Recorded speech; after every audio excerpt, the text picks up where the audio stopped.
Hello, and welcome to White Glove Reviews. In this video, we're taking a look at something interesting. Okay, a little backstory and lead into this particular item. I saw this a while back, and I was really curious about it. The problem is, I wasn't like $200 worth of curious about it. But what happened was, unavoidably, somebody put it on sale.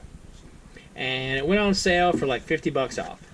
And I was in a position of, well, it seemed like if I didn't buy one, I'd be wasting money. So that logic seemed to work. And so what happened was, I decided to buy one of these. And what this is this is a Buck 110 automatic knife. Now let's take a look at this. This is the box with a forever warranty. Let's see, legal notice, etc., etc.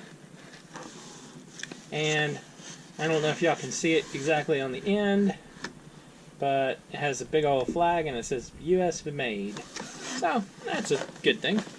So let's take a look at this thing. Let's see what all we get.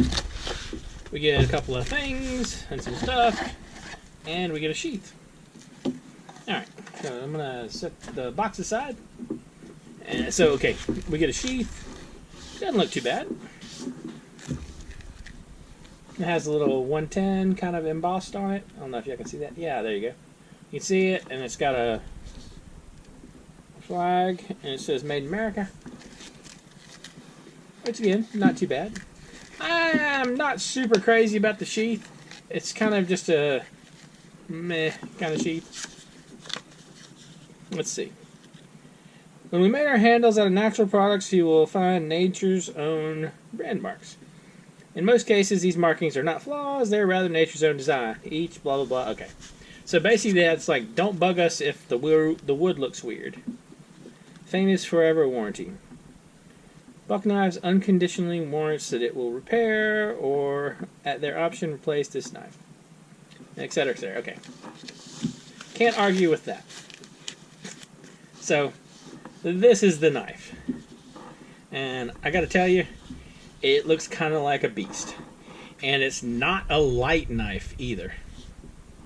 It probably maybe weighs 6 or 7 ounces. Pretty heavy. Okay. But the thing is, and as I understand it, this knife got its origins because what people were doing is they were buying this particular style of knife and they were modding them to be automatics. And so if you want, you just, and it flicks open. And it's a lock blade, so just like the traditional buck knife. I gotta tell you, if you're looking for kind of an old school stylish knife, this is that, with like the brass and stuff. It just looks like it reminds me of an old pocket knife. An old buck pocket knife. That's pretty much what it is. Now one thing I did want to show you, and I was looking at this before, is like how the automatic aspects of this happen. Okay, so let me see if y'all can see in there. If you look in here, like right above where my finger is, you see when I push this in, there's a little,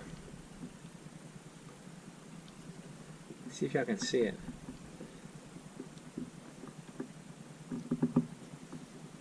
So y'all can see down in there.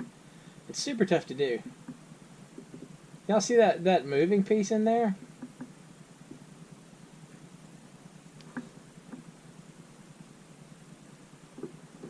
Alright, let me try again.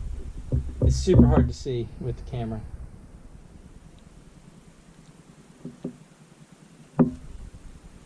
I'm not getting the right angle on this, I don't think.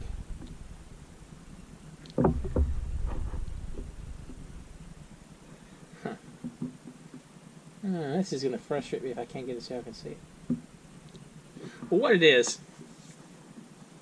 if you look at the blade right here, there's a little like depression, and what happens is when you close it, there's a small little stud in there, And when you press this button, there's like a little rocker thing that causes the stud to lift up, and then the spring causes it to deploy the knife. So that's what I was trying to show you. I don't know if it came through in the video or not. I hope it did, but if not, I'm going to be super frustrated about that. So here's a question, and I guess this is the big question. Is this thing worth $150 or $200? I'll include links in the description for where you can find this. I'm going to include a link to the Buck homepage. That's probably the place to start. And I didn't see this for sale on Amazon. And I ordered mine from Blade HQ maybe? Or Knife something or other? I don't know. I ordered it from one of the big online knife shops because they were running a sale. The question is, I don't know. I don't know about if it's worth the money. I think if you want this kind of automatic and you want the old style, it's not bad. I don't know. I'm a little nervous about the release. I'm trying to figure out, like, if it's in your pocket by itself, like there's no other stuff that could accidentally like press up against something. Let's see. If I press this so it's flat, yeah, there's not a huge amount of movement in this to deploy the knife. I would be nervous to carry this in my pocket, I think. Which is it's kind of a little unfortunate. But the other thing is, like, maybe if you look at this as the kind of knife you'd carry in a sheath, then it's not bad. I don't know. And that's kind of, I know that's kind of a weird thing to say in a review. Oh wait. Blade wise, you have looks like a hair over. The blade is a little bit over 3 1/4 inches. Looks like about 3 1/4. I guess if you measure the entire blade, you're getting closer to like almost 4 inches, like 3 3/4. But if you just, the bladed part is about 3 1/4. So, and extended, fully extended, you're looking at 6, maybe 8.5 inches, something like that. 8.5 inches. So yeah, I don't know. I'm kind of torn about this. I really. Oh, also, the blade steel is 420 HC steel, so I don't know. I like the look of it a lot, but it feels like the kind of knife you'd carry in like a belt sheath, and I wouldn't, because, like, okay, I'm trying to let me see, is there something I could lay flat on this to illustrate how little pressure you need? Okay, let me show you what I'm talking about. If I just lay my Swiss Army knife flat on this, so it won't depress it below the level of the scale. Actually, it doesn't go off then. It doesn't deploy. So you got to go a little teeny bit below it. So maybe that's not so bad, but there's not a lot of movement there. I don't know. I feel like, okay, if you want a knife of this style and you want something that you're going to carry on your belt in like a belt sheath, I think this would probably be sort of a cool choice. The problem I see, though, is I feel like this feels like it's purely a cool nostalgia style thing, and the things that you would use instead of it are more functional. Let me explain. Like, for example, if I were looking for a pocket knife and I wanted to spend $100 plus, I think what I would do is I would go with something like this. I'd go with like a Benchmade bug out, because they're not. If you're looking at blade size, the blade size, I mean, like the buck knife is a bit bigger, but the bug out I think is of a decent size.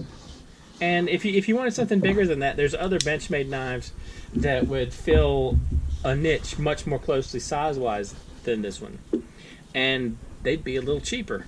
They wouldn't be a lot cheaper, but they'd be a little cheaper. If I wanted something that I was going to carry on my belt, I think I would carry a fixed blade. And because I mean, like, that's like one of those things, like, it's kind of a, I don't know. I mean, like, the only reason you wouldn't carry a fixed blade is if it's one of those things like you're in a work environment where people look at you weird if you pull out a fixed blade, like you had a fixed blade knife on your belt. But the thing is, if you're going to have a knife sheath on your belt anyway, then you're sort of in the same boat, unless people maybe are a little weirded out by fixed blades. But then again, if they're weirded out by fixed blades, and you pull out an automatic knife out of your belt sheath, they're going to be weirded out by that too. I don't know. I'm not unhappy I bought it. I think it's neat, and really I had no choice because it was on sale. I mean, like, that was just one of those unavoidable things in life that you had to get it. I mean, like, it just had to happen. But I don't know the niche it fills.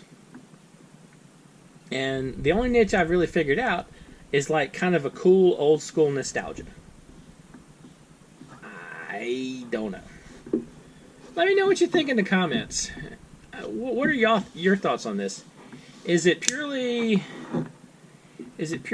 nostalgia and neatness, or do you think it is actually something you might carry? I don't think I would. I mean, like, I know this might sound kind of weird, and if you've watched my videos, you know I have a number of automatic knives, but it's like, I kind of don't think I'd carry... I don't think I'd carry an automatic knife at all. And the reason I say that is if you look at a knife, like, again, I mean, like, this is just happens to be within reach, but it's a good example. If you look at the Benchmade bug out, right? And you've handled one for any length of time. I mean, like, if you want to open your knife, it's super fast. I mean, it's just barely a flick of the wrist. And look, if you compare speed, here's me opening an automatic, and then here's me opening a Benchmade bug out. And I kind of did that one a little extra slow. So I mean, like, you can flip them open real fast. I mean, there's not an enormous amount of time difference there, and there's even not an enormous amount of space difference if you think about it, because, like, if you look at the movement, like, say the knife moves probably about this much because it goes like that. I mean, I'm going to try to do it slow so I can show you. It goes like this, so your range of movement's about like that, right? Your range of movement's about like this for the actual, like, handle of the knife. Now, your range of movement for an automatic is nothing. I mean, because it just stays there. The problem is you still have the movement you still have the space from here to here when it opens. So I don't know if you necessarily save anything there either. And I mean, just if you take the Benchmade, if you look at the Benchmades, all the ones that have this locking mechanism, the axis lock, I think that's what it's called.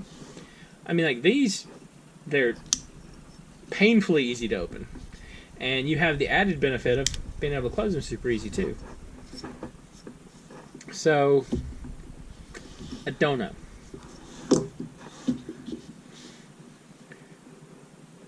I don't know if something like this will ever end up... I don't think something like this would ever end up as part of my everyday carry. Because it's just... When you're looking at your everyday carry, at least for me, it has to be functional. And it has to be... I personally consider the whole everyday carry thing, I want it functional, and I want it as minimal as I can get it. I want to carry as few things as possible while covering all the things I want to carry. Now, I double up. If you've looked at my everyday carry video from like a year or so back, I have some duplicated stuff and all, but you know, that's kind of just accidental more than anything else. Like I have a money clip that's a Swiss Army knife that has a little Swiss Army knife tools on it, and I also carry a Swiss Army knife, and the USB drive I carry is a Swiss Army knife. So 3 Swiss Army knives, you know, not exactly minimal, but they're all different, and I don't always carry the USB drive. So anyway, it doesn't really matter. That's sort of a weird tangent. It's really neat. It feels super solid. This feels like a massive solid knife. I'm pretty sure you could just throw this at someone and knock them out. I mean, it's solid. It has definitely the look of the old buck lock blades, and it looks really nice. And it's nice to handle. It feels good in your hand. And I mean, it has everything that the old buck lock blades had, only it's not automatic. I feel like it's a solution that doesn't have the problem, or that doesn't have a problem it solves. I don't know. Anyway, that was a bit of a ramble.